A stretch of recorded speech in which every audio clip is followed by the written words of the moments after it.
पिताजी को याद करते हैं तो क्या ध्यान हमें में आता है? अब हमेशा याद आता है उनका तो। याद अब भूल नहीं पाए पिताजी को। बहुत कमी खलती है।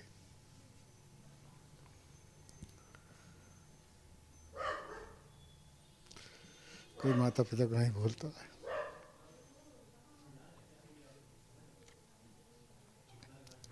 कल बचपना में ही चले गए ना, इसलिए।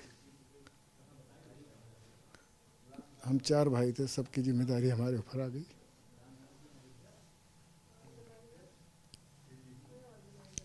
लेकिन उनकी कृपा रही, सब सेट हो गए सब लोग। नमस्कार, मैं हूं केशव मालान। कुछ याद उन्हें भी कर लो जो लौट के घर ना आए। राम मंदिर के उद्घाटन का समय है और मौजूदगी है हमारी इस समय अयोध्या में, और उस परिवार में जिसने अपने एक कार सेवक को खोया, बलिदान दिया, ऐसे एक सदस्य का जिसका साया उठ गया हो अपने सर से। हमारे साथ बातचीत करने के लिए आज मौजूद हैं दिवाकर मिश्रा जी, जिनके पिताजी कार सेवक तो रहे, लेकिन वह गए तो कार सेवा करने के लिए, लेकिन आज तक वापस नहीं लौटे। सर, बहुत बहुत स्वागत है आपका खबर इंडिया पर। सबसे पहले आज का दिन कैसे आप याद करेंगे, क्योंकि आपके पिताजी कार सेवक जो गए कार सेवा करने के लिए लेकिन लौटे नहीं। उस समय की बात तो दुखद थी ही, हमारे लिए बहुत परेशानी का कारण रहा। हम लोग जब वो गए सुबह करीब 9 बजे घर से निकले हैं हुजूम के साथ कार सेवक के, तो हम यहाँ बता के गए जा रहे हैं मंदिर पे, मंदिर बनवा के तब लौटेंगे।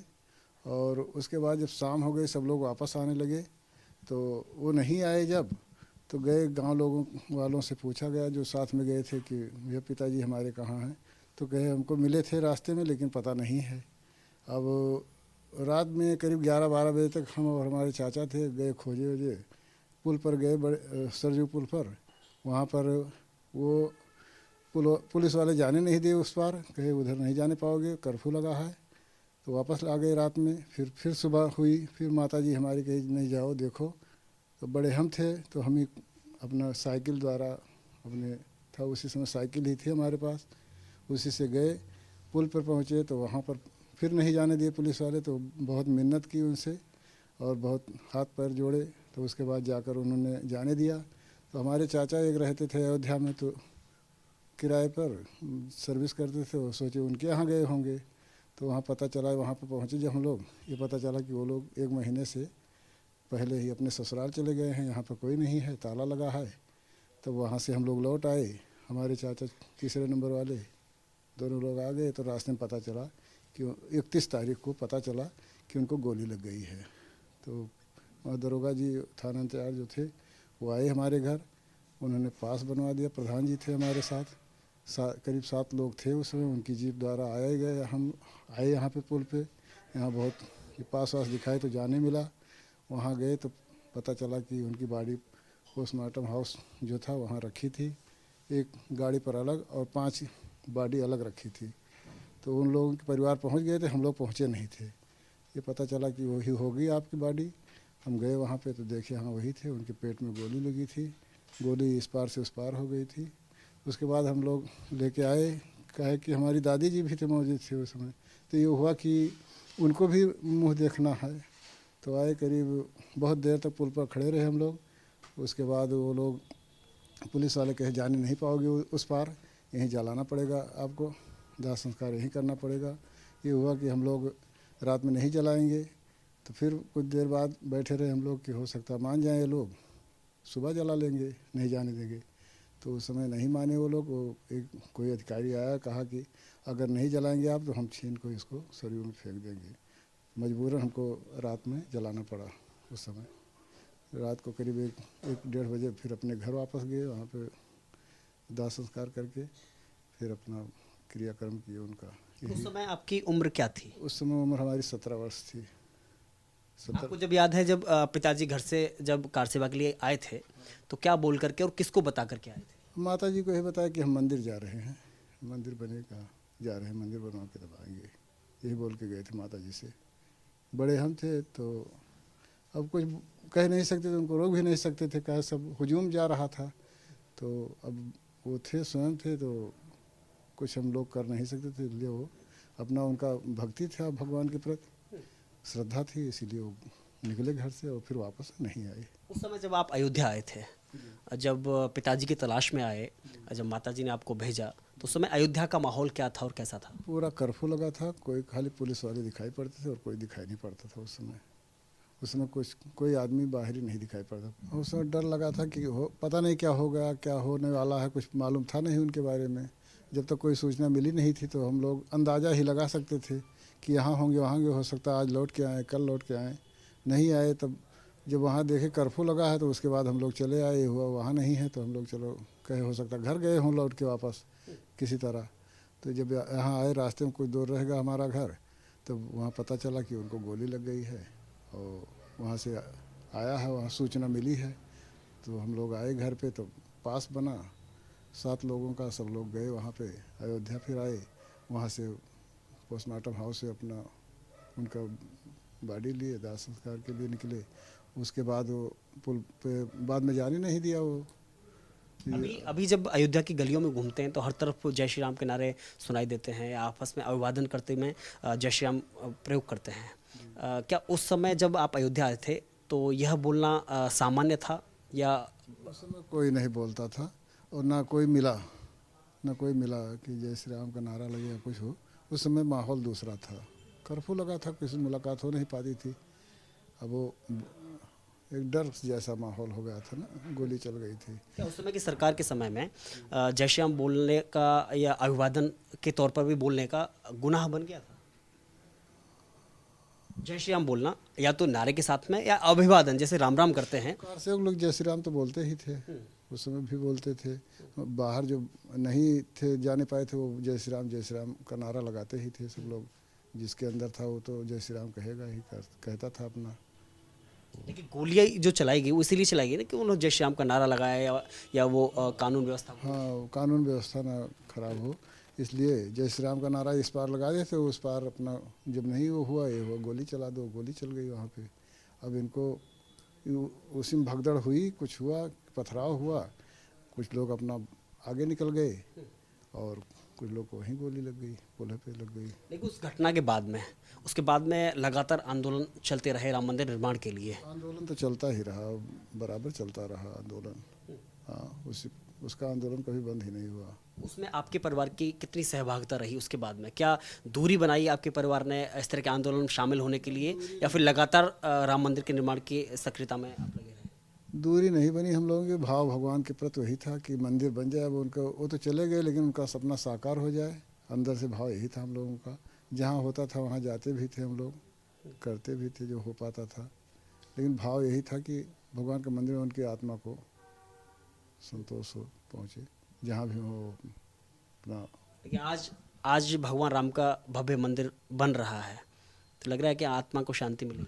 हाँ, पूरा है वो, हमको पूर्ण विश्वास है कि वो जहाँ भी होंगे उनको बहुत अच्छा लगेगा मंदिर बन जाने से। भगवान राम आ गए, उस सबके लिए सौभाग्य की बात है, हमारे लिए तो है ही है, लेकिन सबके लिए, पूरे समाज के लिए, सनातन धर्म के लिए सौभाग्य की बात है। भगवान राम स्वयं, और उनकी इच्छा हो रही तभी वो स्वयं हो रहा है ये सब।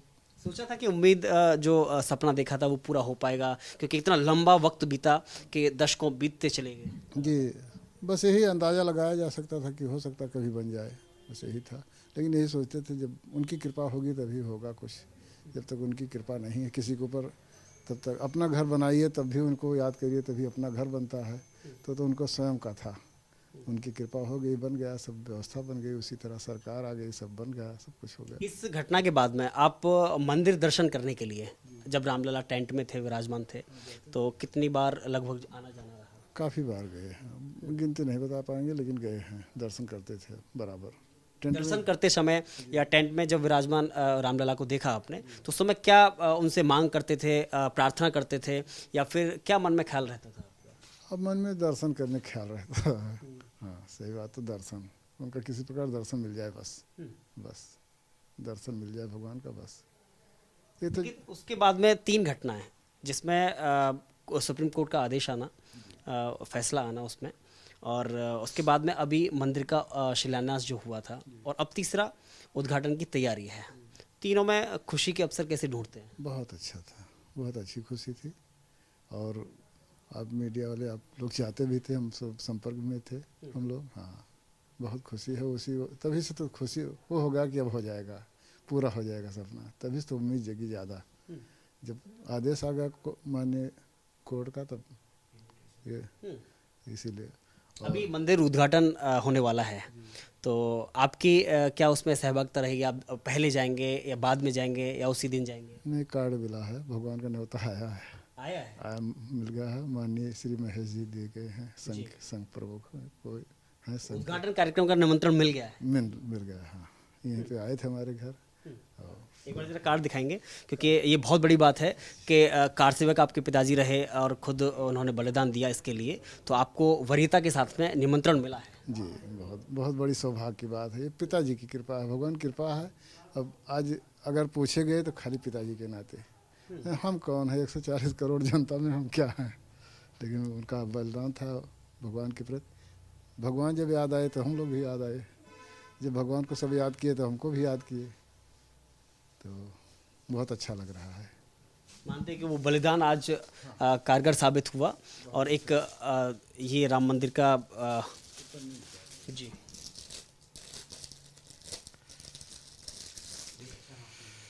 जो कार सेवा करते हुए शहीद हुए रमेश चंद्र मिश्रा जी, उनके बेटे हैं दिवाकर जी, जिनको कार्ड मिला है। मैं दिखाना चाहूँगा आपको, संकल्प संपोषण, देखिए ये है, जिस पे ऊपर लिखा हुआ है श्री दिवाकर नाथ मिश्र जी, इनको 7617 कोड है इनका। बहुत ही खुशी की बात है। तो आप मानते हैं सौभाग्यशाली है? बहुत सौभाग्यशाली, बहुत बड़ी कृपा है भगवान की, पिताजी की, दोनों की हमारे ऊपर। हाँ, आज ये दिन मिला हमको ये इसमें पूछा गया, बहुत बड़ी कृपा है भगवान की। अभी जब दर्शन करने जाएंगे तो क्या कहेंगे? और बहुत कृपा हो जाएगी, बहुत बड़ी कृपा। जय श्री राम, बहुत बड़ी कृपा होगी उनकी बहुत, कि हम तुच्छ भक्त हैं, याद किया गया हमको। भक्त का भाव प्रकट हो रहा है। हाँ, हमेशा रहता है उनके प्रति, और कोई रास्ता नहीं। लगता है कि अगर योगी मोदी सरकार नहीं होती, संभव था क्या? बहुत कम उम्मीद थी इन लोगों से उम्मीद ही बनी है, उम्मीद यहीं से बनी है, सब लोगों को आस हुआ है कि अब हो जाएगा, कार्य पूरा हो जाएगा। अपने कार्यकाल के दौरान अपने कार्यकाल के दौरान योगी आदित्यनाथ सीएम रहते हुए अब तक लगभग 60 से ज़्यादा बार अयोध्या स्वयं आए हैं। तो इससे पहले कभी इस तरह का कभी कोई मुख्यमंत्री अयोध्या नहीं? कभी नहीं, कोई नहीं आया, कभी कोई इतना बड़ा भक्त नहीं भगवान का था कि आओ, डरते थे आने से, उनके पास, भगवान के पास जाने से डरते थे, बल्कि कि वहाँ जाएंगे तो सब लोग क्या कहेंगे, ये है वो, मीडिया क्या कहेगी सब। लेकिन अब कोई डर नहीं है, सब आते हैं, वो बाकायदा भगवान के प्रति उनका समर्पण है, इसलिए वो बहुत अच्छा लगता है। आपकी अगर मुलाकात होती है प्रधानमंत्री जी से या योगी जी से, तो आप क्या कहना चाहेंगे? बस यही कि भगवान का मंदिर बन गया, वो जान लीजिए बहुत अच्छी, और कुछ नहीं, भगवान का मंदिर, वो बहुत बड़ी कृपा है भगवान की। जिन लोगों ने गोलियां चलवाई कार सेवकों पे, या जिन लोगों ने भगवान राम को काल्पनिक बताया, वो भी आज निमंत्रण की अपेक्षा रखते हैं। अब वो बहुत ऊंची चीज़ है, अब क्या बताऊँ उसमें, अलग बात है, उसमें क्या कहें उसके बारे में। पिताजी को याद करते हैं तो क्या ध्यान में आता है?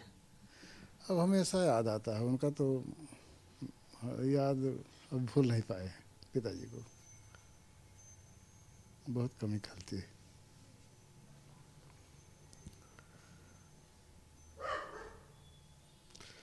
कोई माता पिता को नहीं भूलता है।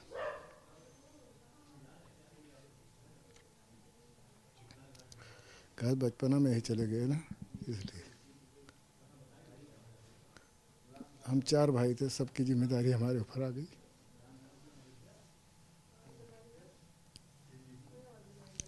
लेकिन उनकी कृपा रही, सब सेट हो गए, सब लोग 4 भाई सब जगह सेट हो गए। हम पोस्ट ऑफिस में हो गए, एक दुकान कर रहे हैं, दूसरे अपना मोटर वो करते हैं, पार्ट मोटर के इंश्योरेंस करते हैं, एक इंजीनियर है हमारा छोटा भाई। हाँ, सब सेट है, पूरा परिवार सेट हो गया। उनका आशीर्वाद है आज हमारे ऊपर। सब राम जी की कृपा मानते हैं। सब उन्हीं कृपा है, प्रभु कृपा, बिना उनके कृपा के कुछ नहीं हो सकता, हम ही जानते हैं। हम तो हमेशा पूजा पाठ करते हैं, हमेशा करते रहे, छोटे थे तब भी से, पूजा पाठ में ज़्यादा ध्यान रहता है हमारा, लेकिन कृपा के बिना कोई कुछ नहीं कर सकता, हम यही जानते हैं। जब लेकिन कार सेवा में एक तरफ पिताजी को खोना और आज मंदिर उद्घाटन की खुशी, दोनों में सामंजस्य कैसे बिठा पाए? कितना मुश्किल है? मुश्किल तो है, वो क्षण दूसरा है, ये क्षण दूसरा है। वो गम का क्षण था, खुशी का समय आ गया है, दोनों अलग अलग हो गए, लेकिन बराबर हो जाता है जब पलड़ा दोनों बराबर हो जाता है। एक तरफ दुख एक तरफ सुख, तो अच्छा ही लगता है। मानते हैं न्याय हुआ है? हाँ, न्याय तो हुआ है। कहते हैं ना भगवान के यहाँ देर है अंधेर नहीं। हाँ, सही बात है, भगवान के यहाँ देर है लेकिन अंधेर नहीं, ये तो सही सत्य साबित हुआ।